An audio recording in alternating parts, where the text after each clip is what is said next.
강감찬은 충무공 이순신, 의지문덕과 함께 한국사의 영웅으로 추앙되며 한국인이라면 귀주대첩 강감찬을 애국가 1절만큼이나 완벽하게 기억합니다. 그는 역사뿐 아니라 숱한 민간설화로도 널리 회자됐는데 그만큼 민중들에게도 영원히 기억될 만큼 강력한 기억을 남긴 신화적인 인물 그 자체였습니다. 신화가 된 영웅 강감찬에 대한 이야기 지금 시작합니다.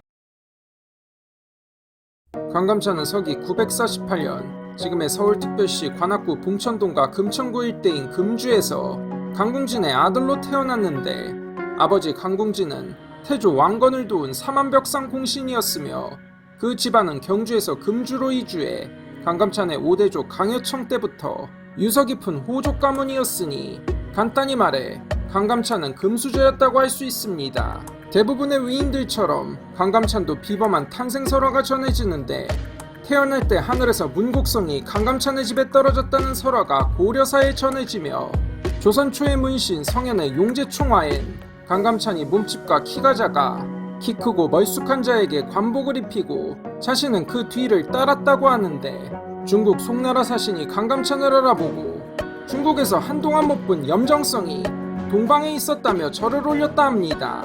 문곡성은 문을 상징하고 염정성은 형살, 즉 형벌과 죽음을 주관하는 별인데 양쪽의 기록이 엇갈린 것은 강감찬이 문인으로서의 자질과 생살여탈을 결정하는 장수의 기질을 동시에 지녔다는 뜻으로 이해하면 심플할 듯합니다.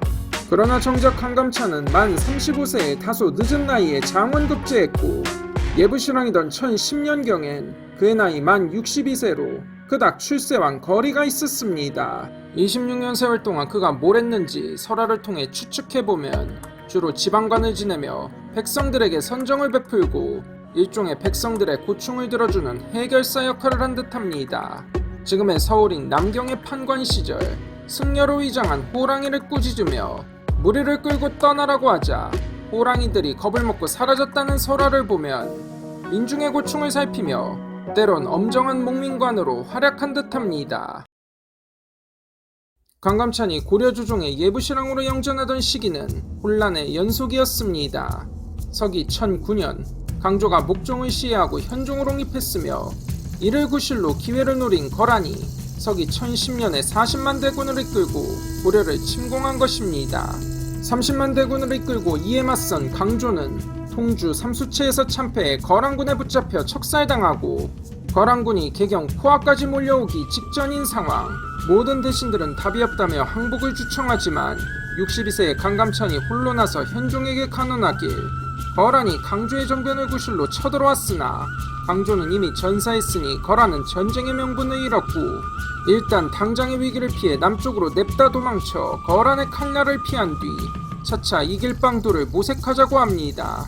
가만히 듣고 있던 현종은 강감찬의 말을 옳게 여겨 몽진을 하고 주변 성들을 버려둔 채 뭐로 가도 개경으로 가면 그만이라는 식으로 밀고 내려온 거란은 결국 현종을 잡지 못하고 양규가 펼친 게릴라 전술로 후방이 불안해지자 결국 고려에서 퇴각하게 됩니다.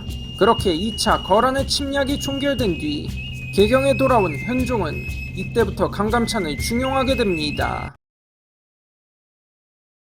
1011년 한림학사 승지, 1012년 동북면 행영병마사, 1014년엔 재상인 중추사에 오르고 이부상서를 거쳐 1018년엔 내사시랑 평장사 겸 서경유수에 이어 서북면 행영토통사로 거란의 3차 침입을 대비하게 됩니다.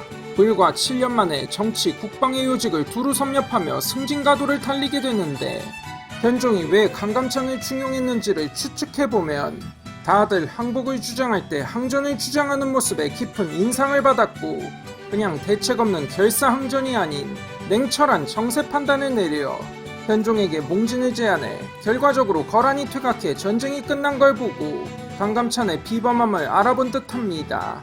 해서 강감찬을 중용하며 정치 군사 요직을 맡겨보고 업무 수행 과정을 지켜본 현종이 더욱 강감찬을 신뢰한 듯합니다. 1016년 12월 강감찬은 계령연의 토지 12결을 군인들에게 지급해줄 것을 현종에게 추청하는데 김은 최질의 무심란이 재정 문제로 인한 영업전 몰수에서 비롯된 걸 보고 관료의 녹봉을 조정하고 나아가 조정 대신들도 희생을 감수하게 하는 분위기를 조성한 듯합니다. 이렇게 전시체제 속에서 맹활약하던 차에 1018년 드디어 거란이 대대적인 3차 침공을 해옵니다. 마침내 1018년 12월 소배합의 10만 거란군이 대대적인 침략을 해오고 고려도 20만 대군을 편성해 총대장인 상원수 강감찬을 필두로 대장군 강민첨이 부원수 그리고 김종현이 병마판관으로 출정하게 됩니다.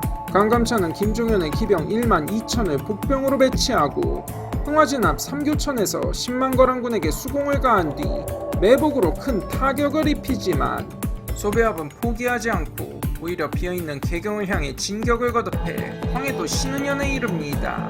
거란의 전략을 파악한 강감찬이 김종현에게 기병 1만 2천을 주어 뒤를 추격하게 하고 현종이 청해전술을 펼치며 개경을 사수하고 대담하게도 기병으로 소배합을 기습해 사기를 꺾자 소배합은 추격군의 압박과 보급 문제로 결국 퇴각해서 귀주 방면으로 향하게 됩니다.